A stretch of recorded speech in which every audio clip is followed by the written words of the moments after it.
All right, so welcome into another episode of Garage Talk. Excellent. Tonight, I'm here with my friend Robert. Robert is the owner of Heyday Productions. What I thought we'd start off with, if you don't mind, is kind of a history of Heyday. Yeah, sure. Well, you know, the easiest way for me to tell the story is I was playing in a band in San Francisco called Caffeine. And we were, starting to get a little bit of notoriety, not like we were real big or anything, but we were, getting a lot of college radio play and playing around a lot. We had this opportunity to be on a major label. Well, a lot of times when you think you signed to a major label, you're like, all right, we made it. Well, no, you don't. What happens is they basically sign you so that you can't sign with anyone else. Justin Furstenfeld, who you've worked with, he's the lead singer of Blue October. Right. He actually said at one point, he said that he signed, I forget who it was with, but he signed and he's like, he described it as it's basically a loan that you have to pay back. Absolutely. But even more so than that, we were real frustrated as a band, and we didn't really know enough about the industry. I think this is where I'm trying to go with this is, as a musician, you think, oh, we're going to go out and play songs, we're going to play songs. But they don't think about the business. So I told myself, I said, I want to learn about the business. I'm going to take a year off, 1 year. I'm going to take a year off from playing because at that point the band wasn't, we pretty much broke up. We were too much stress in the band. I decided I'm going to learn about the music business. And I called up the owner of Heyday Records, which at the time Heyday was only a record label. Okay. And I met with him and I said, hey, I'm just interested in maybe interning for you. I'll work for free. I just kind of want to learn about the business. See how it works. Yeah. I've spent so much time playing live shows. I never learned about distribution or licensing deals or anything like that. So really quick, we'll take a left if you don't mind. Yeah, no, I want you to. How does... And I take my stuff off like MTV. TLC was bitching about credits. What is that? You get a piece of every album sold back in the day. Now it's a piece of every download. Right. Although I could talk for an hour just on downloads. So it depends on if you want to take a left. No, I'm just curious what that piece is. How does that? That's part of the contract, right? Oh yeah. And how does that work? Young bands get a very, very little percentage of an album sale or a download sale. And nowadays it's streaming. Yeah, for sure. When was the last time you actually downloaded a song? I can't even remember. Yeah, I don't pay 99 cents to download. Yeah, a song. I can't even remember. I've got my Apple Music account or Spotify or whatever. I just listen to it. But I did go ahead and take over Heyday, and I was really proud of what I had done with Heyday and what Heyday was before I came along. Rolling Stone magazine once listed Heyday as one of the top 10 small record labels in the world. Okay. Not only that, they were number one of the top 10. Where was Heyday originally located? San Francisco. Okay. Yeah. Although they were pretty well known throughout the world. And is Heyday still quote located in San Francisco? Not anymore. No, now it's Temecula. Okay. We're known as nowadays. It's not even Temecula. Heyday as a record label. It's online. Right. It just is what it is. We're everywhere. We have a pretty strong presence, and when I say strong, we're an independent label. So we're known in Australia, Germany, Finland. I don't even know where that is, but Finland, okay, yeah. Rockhouse Records, a distributor for us out in Finland, mainly rockabilly and surf music. And how many bands do you guys produce? Well, the thing about Heyday and really any record label for that matter is we've done well over 100 or more albums over the years. Right. But that's not to say we have 100 artists on the label. I only work with 2 or 3 at a time as well. And you still work with the church, right? No, not the church per se. I do work when they go on tour sometimes, although it's been a while. But with Marty Wilson Piper, who was in the band The Church, he's with them for 30 years, and he does a lot of solo stuff now. And we've been working with Marty forever. That's one of the reasons why we're pretty strong in Australia is because of Marty. He's well known down there. Gotcha. And then other bands that have been on the label over time. We've worked with David J. from the band Bauhaus and the band Love and Rockets. Right. And we did record with Tommy Two-Tone, 8675309. Right. I think that's how I met you. That was Rod Run. That was the Rod Run in Temecula. Yeah. His drummer at the time was the drummer of my old band in San Diego, The Undecided. Oh, really? Todd Woolsey. Yeah, Todd was great. Todd's a phenomenal drummer. We played a show in Temecula at the Rod Run. That was a fun show. My mom was at that show. That's funny. And we went out to lunch afterwards. Oh, that's cool. And I had these people coming up asking for my autograph. Oh, Jesus. Which I take it with a grain of salt. But it's kind of fun because my mom was there. Right. So how did Heyday Events evolve? Yeah. Okay. So Heyday was a record label only, and I took that over up in San Francisco, and eventually I moved from the Bay Area down to the Temecula Valley. Right. And I found out there wasn't as much work down here as there was in a big city. Oh, God. San Francisco. Duh. Yeah, of course. Like, what do we do? You either got to be L.A., San Francisco, New York. Long story short, I got a job working for Fender, doing their concerts, and that was in Corona. Yeah. And Fender opened up a whole new world. suddenly the world blew open for me at that point. It's like, wow, I am working with Bo Diddley before he died. Right. Etta James before she died. That's kind of cool. Yeah, Steve Miller Band. In fact, Steve Miller Band, we're all smoking. No, I know. He's like, hey, want to smoke a cigar? I'm like, I don't smoke cigars. I'm like, hey, sure, okay. Yeah. But here I'm smoking cigars with Steve Miller Band. You kind of have to, right? Yeah. I worked with all these 80s bands, Berlin, John Wade, guy from the Spiral Staircase. Who's the Can't remember Spiral his name Staircase? off the top of my head, but I don't know the Spiral Staircase. ooh, girl, wait. Things are gonna get easier. Oh, nuh-uh. Ooh, Is that who sings it? Yeah. Okay, because I know all the words to that song. Yeah. All right, cool. So events, so Heyday Events. Then. Yeah, so I came down here, and this whole new world opened up for me. I started doing all these concerts out at Fender, and it was just incredible to see these shows. And at the time I was just overseeing. I wasn't actually doing the sound. We had a guy named Bob Moon who's just phenomenal. I still work with Bob every now and then. Bob did all the sound. But I saw this and I thought, wow, how cool is this? You can't really, and this is all right around the time of technology kind of taking over. I was saying earlier I left technology, and I was talking about how, you can't download a live show. And I was thinking, at the time the record industry was changing so much. You used to be able to release, 10, 20 CDs a year from different bands. Uh-huh. You make a little bit, you make 2,000 off this band, make 500 off that band, make 5,000 off that band over the course of time. A year, It makes some money. You make some money, But working with 10, 20 different bands, you could do okay. Well, suddenly, hey, you're not selling the CDs like you were before. Right. Oh, yeah, everybody's for sure. downloading, you know? You kind of got to go back to vinyl these days. That's I know. That's where everybody's heading, right? Right. So I started thinking, well, hey, I might want to try some live shows, and I might want to do this in Temecula where I live at a winery, So I started with some small bands. I did Naked Eyes acoustic. Remember Naked Eyes? Always something there to remind me. Some 80s bands. We brought out the Safaris surf band. Right. Bands that I knew that I could call and just say, hey, you want to do this? Tommy Two-Tone, Marty Wilson Piper from the Church. These are all bands that we started doing at the wineries, and they did pretty well. I'm like, hey, this is kind of cool. From there, we started doing bigger stuff. We would do Berlin, English Beat, and all these 80s bands. I mean, I met you at the winery, and they only sold wine, and I drink beer. The band didn't drink wine either, and you had a cooler with beer in the back. Do you remember this? Do we want to talk about no, let's not. Look, I owe him some beer. So what happened was, during the concert, I realized you told me there was a cooler, and you didn't think I was going to go. Right, but sure enough. I went and took every beer from that cooler, and I shared it with everybody I could, Except everybody who knew, except the band. And a year later, when Robert and I were talking, Robert mentioned how pissed off the band was that their beer was gone. And so I had to apologize to Robert and I had to own up the fact that it was me.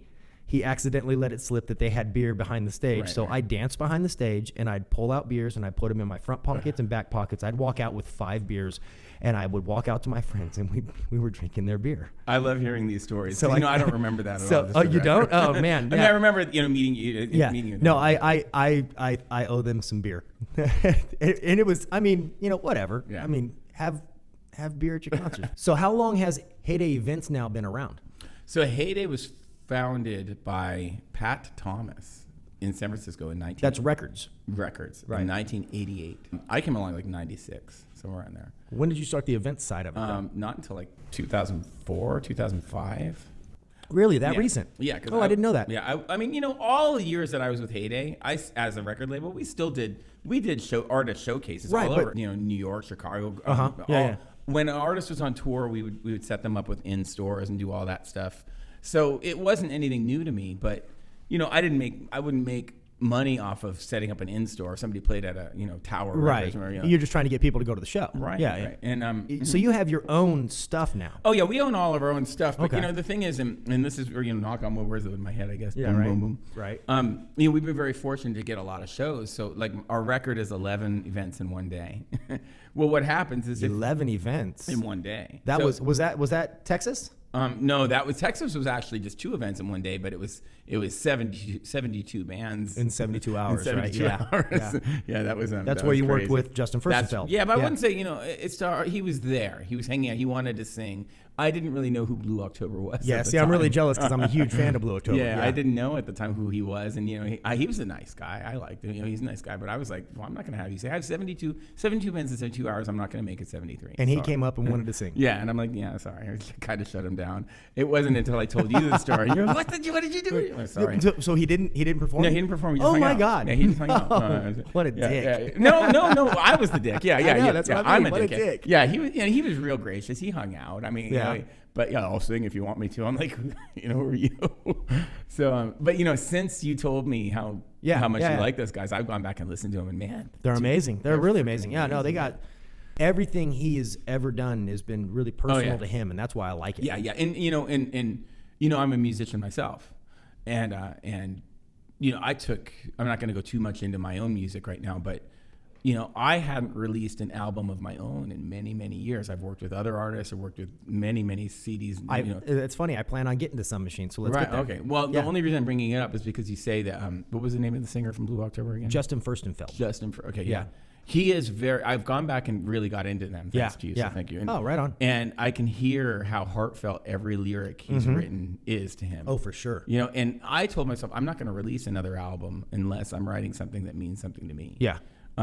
And no offense to anybody who's listening, I want you to listen to my music and I appreciate it, but I'm not writing for you anymore. Which I was. You're writing for you now. Yeah. When I was, doing my caffeine days, I was writing songs that, are they going to like this? Well, and you'd be surprised because like Justin Furstenfeld, he's, I think, always written for him. Yeah.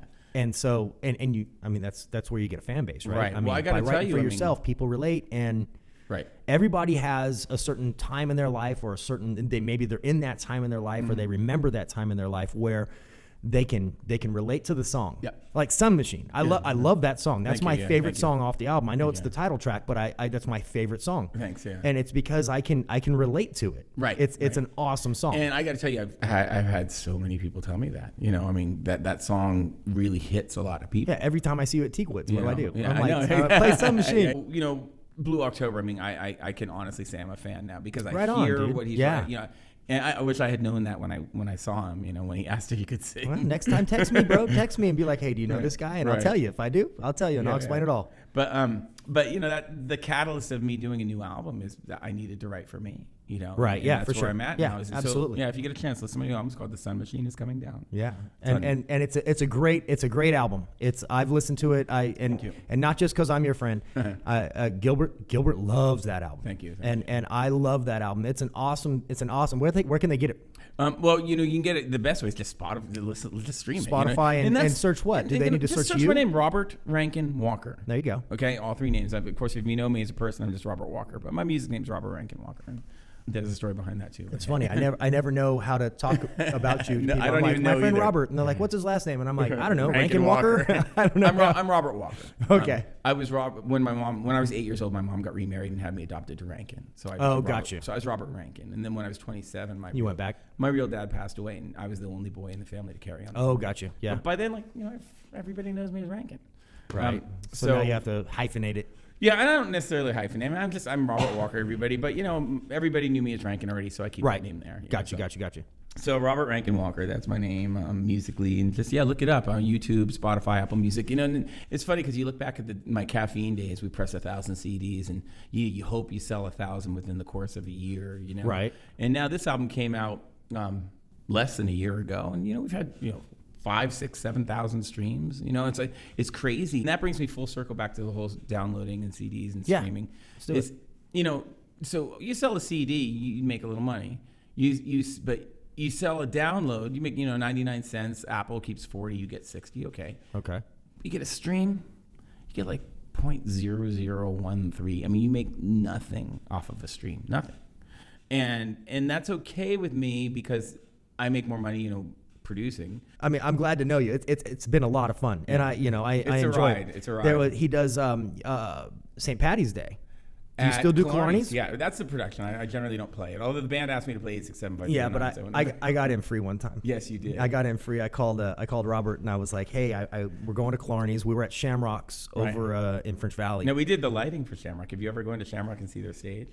Really? Oh, I didn't know that. Yeah, we did all well, we were over there in the morning, and I'm like, everybody was leaving, and I'm like, no, I want to go to Killarney's, and I knew you were doing Killarney's. Yeah. And so I texted him, and I'm like, hey, can you get me in for free? Because I didn't want to pay, because I'm just because you're cheap. You know? Yeah, I guess I'm just cheap like that.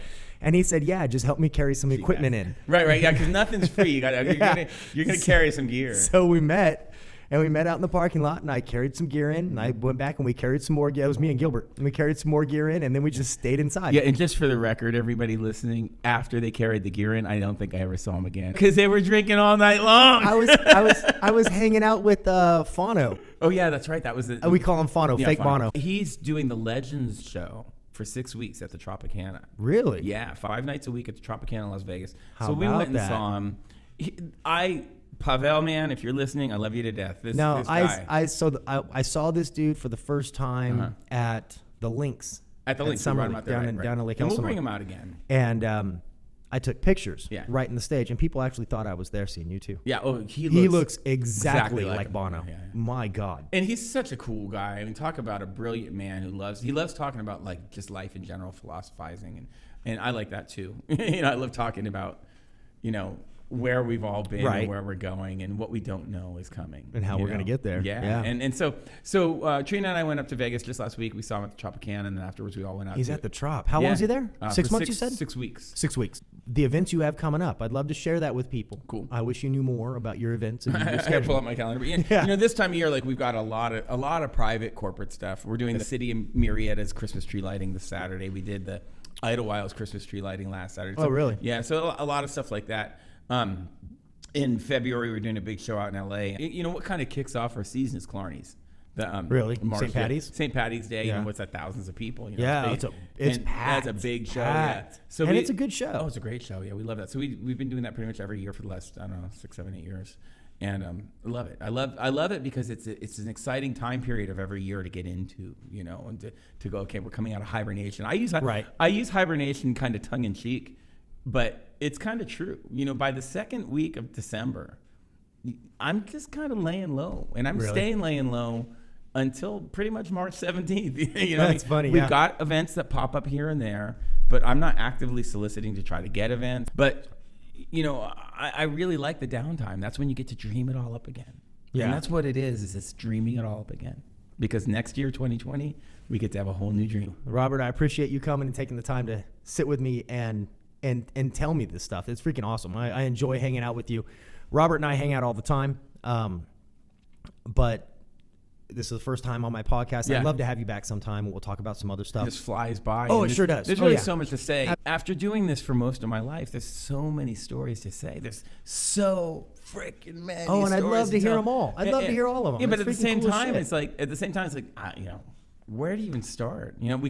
We touched about Heyday as a label. You now know that we've morphed into more than a label. Yeah. We do production. We do the events.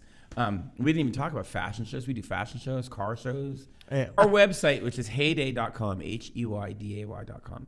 Remember, it's HEYDAY.com. Yeah. I didn't name the company. For the longest time, I was putting HAY and I could not find it. It's HEY, Heyday. DAY.com. Meaning back in the heyday. Right. But more importantly, meaning every day. I don't want to get all philosophical with you here because I can. Make every day of your life a heyday. Right. Make every day count. Even the days we throw away that didn't really mean much to you, when you're going to bed, try to think back on that day, because you know what? Yeah, for sure. There's only one life.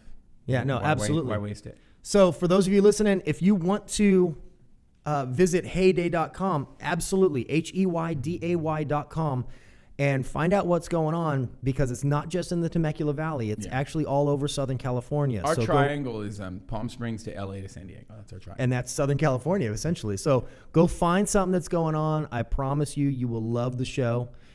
And email me at garagetalkpc@gmail.com, and I'll meet you out there, and we'll hang out and we'll have some drinks and we will chill. You will love these shows. They're amazing. And the wineries, if you have questions, I can direct them to Robert.